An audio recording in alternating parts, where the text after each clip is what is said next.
9. German submarine U-534. The type IX C-40 U-534, or U-534 for short, was a long-range German submarine that served in their navy from 1942 to 1945. Its main purpose was to destroy all enemies of the Third Reich that it came across. The sub was also used for testing military weapons, while also functioning as a weather ship in the North Atlantic. The vessel returned to Germany in late 1944, where it was laid up in the port city of Kiel.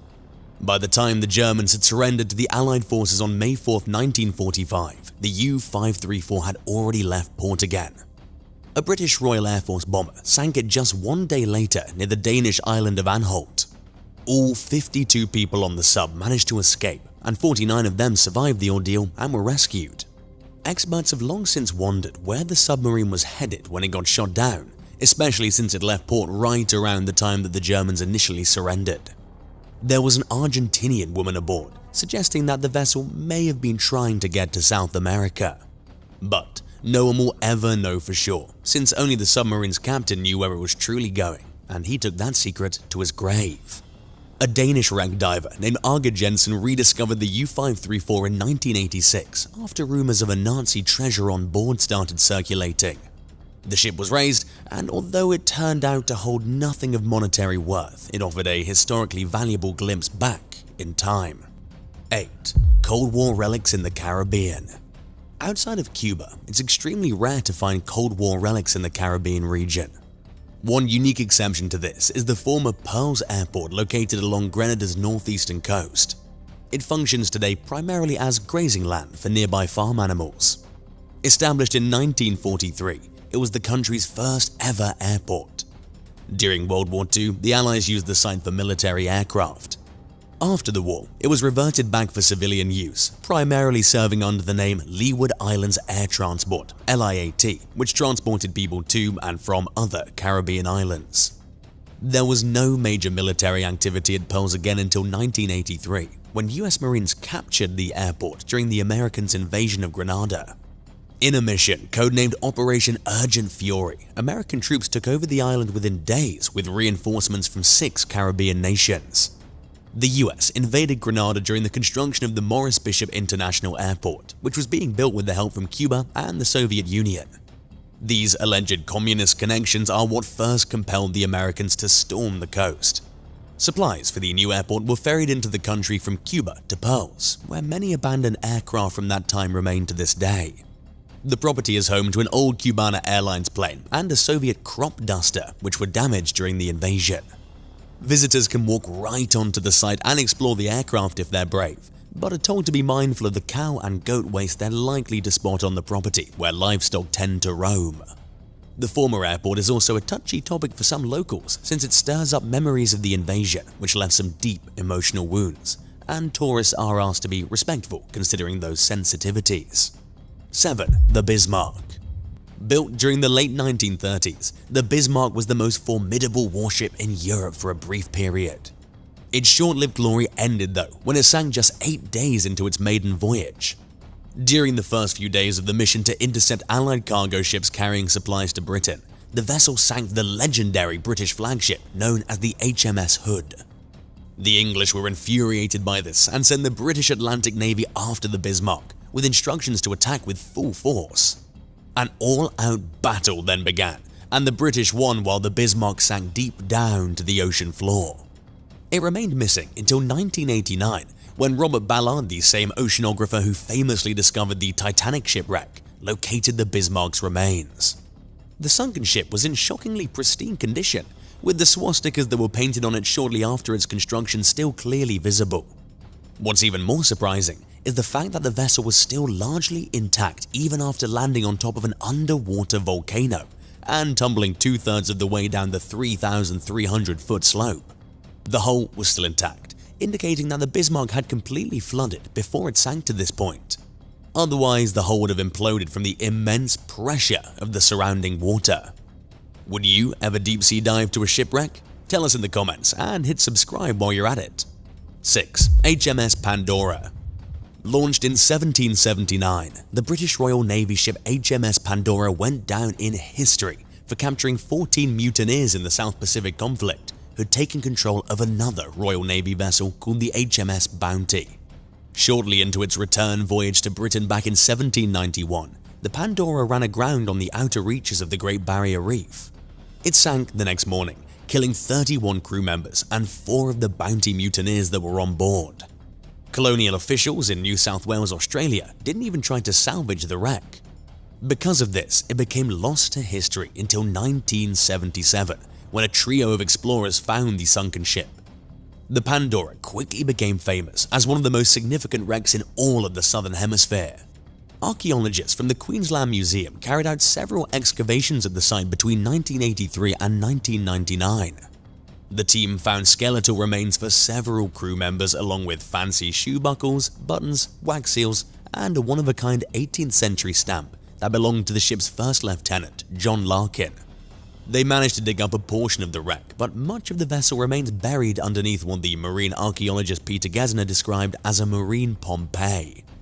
Raising the Pandora would be a time-consuming and extremely expensive task.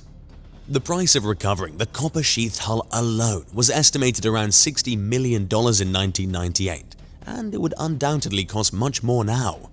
So, it's unlikely the wreck will ever be brought to the surface, and it's unknown whether there are plans to continue excavating and exploring it. 5. Iraqi Air Force jets. While searching for the Al Taqadum airfield west of Baghdad back in 2003, US military teams found dozens of buried Iraqi Air Force fighter jets. The shocking discovery was first made when one team member saw the tail fins of a Cold War-era aircraft barely sticking up out of the sand. It was easy to see that the planes were still fully intact at the time that they were buried, but nothing could be done to protect them. Several other planes were found beneath trees, draped by camouflage sheets. To further hide them, the Iraqi military had scattered the airfield with planes that had already been destroyed in previous wars, making it difficult for bombers to choose which targets were worth aiming for. Before the Iraq War, intelligence experts estimated that the Iraqi military had about 300 combat aircraft left over from the Kuwait War of 1991. But the country's air force was noticeably absent at the beginning of the Iraq War in 2003, leading US military officials to suspect the fighter jets were not being used since they were deemed inadequate against the formidable air power of America and Britain. The search team was looking for weapons of mass destruction when it came across the planes, which are obviously a lot less dangerous. But as Congressman Portagos pointed out, they're still weapons that Iraq lied about and tried to hide. 4. HMS Bronington. The British minesweeper known as the HMS Bronington was built during the 1950s. When the ship first launched in 1953, the British Royal Navy was undergoing a modernization scheme, mainly by switching to the use of metal and synthetic materials. The Bronington was one of the last vessels of its kind ever built, with the trademark mahogany hull that British wooden-hulled naval ships were well known for. It was one of the 119 Tongue-class vessels that were built in the 1950s for the British Navy, some of which were also used by South Africa, Australia, New Zealand, Argentina, and more. As part of his service in the Royal Navy, Prince Charles commanded the Bronington from February until December 1976. He was a well-liked skipper, but the 10-month stint really wore him out. At the end of his service, Charles left the ship in a wheelchair. In 1989, the Bronington Trust bought the decommissioned vessel in hopes of saving it. It was tied down in Manchester for several more years before being acquired by the Warship Preservation Trust in 2002. It was then relocated, but its owners went into liquidation during 2008, bringing any future plans for the Bronington to a screeching halt. Nature soon took over from there. Before long, there was a tree growing on the ship as it started to sink. The Bronington sank in 2016. At one point, there were plans to raise the vessel up, but like all the other plans people have had for it over the years, it never actually happened. The ship started sinking in place and remains partially submerged to this day. For a few years, efforts were made to pump water out of the ship, but that also stopped happening. Not everyone has given up on Bronington though. Speaking with The News, former Navy engineer Mike McBride said he believed the ship could be saved if someone would just finance the project. While the possibility has not been completely ruled out, it seems unlikely that someone will fund the endeavor, especially taxpayers. 3. Focke-Wulf 190 Graveyard. More than 70 years ago, after the end of World War II, the US reportedly asked the Turkish government to bury over 50 German-made Focke-Wulf 190 fighter aircraft. The decommissioned planes were then allegedly buried in the central city of Kayseri at a now-defunct airport that now functions as a military headquarters. But some aviation experts claim this never really happened and that most of the vehicles were sold as scrap. Turkey acquired the planes at a time when it was trying to delicately manage relationships with both Allied and Axis powers without taking anyone's side. In exchange for the aircraft, the country sold oil and chrome to Germany. Whether the planes were buried or destroyed, they still disappeared one way or another, according to the terms of a secret agreement with the United States government. In 2015, researchers finally got permission from the Turkish to excavate the site where they believed the planes were buried. But they ran into some bureaucratic red tape, so the dig has been placed on hold ever since. Experts continue to hope for a chance to search for the legendary buried Focke-Wulfs, which could still be flyable if the stories prove to be true. 2. HMS Plymouth.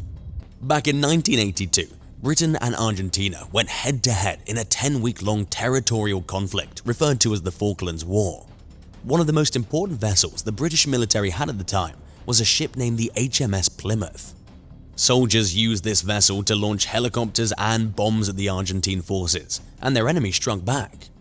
At one point, a bomb struck the Plymouth's deck, causing severe damage to the ship. A fire then broke out, but the crew managed to put it out quickly, so thankfully nobody was seriously hurt from the ordeal. After the war, the Plymouth returned to the UK and was repaired and put on display on the River Clyde in Glasgow, Scotland. But nobody seemed to have taken care of the ship after this, so it fell into further disrepair. The Plymouth was left deteriorating for years before getting transported to Turkey, where it was demolished in 2014. Locals had fought to save and restore the ship, but it never happened. 1. The Maid of Harlech. One day in 2007, a family of beachgoers spotted a partially buried World War II American fighter plane sticking out from the sand along a shoreline in northern Wales. Nicknamed the Maid of Harlech, it was the long-forgotten Lockheed P-38 Lightning's third appearance in over 65 years. 24-year-old Second Lieutenant Robert F. Elliott was flying the plane when it crash-landed on September 27, 1942. He tried an emergency landing when the left engine lost power a little less than an hour into the flight, but then the right engine also malfunctioned. The plane landed in 2 feet of water. Elliott survived, but investigators accused him of being too careless and blamed him for the crash. Luckily for him, the UK's beaches were closed to the public for obvious safety reasons at the time, so the case received little, if any, publicity. In fact, the press was banned from talking about Allied disasters, and the wreck was kept under extremely tight wraps.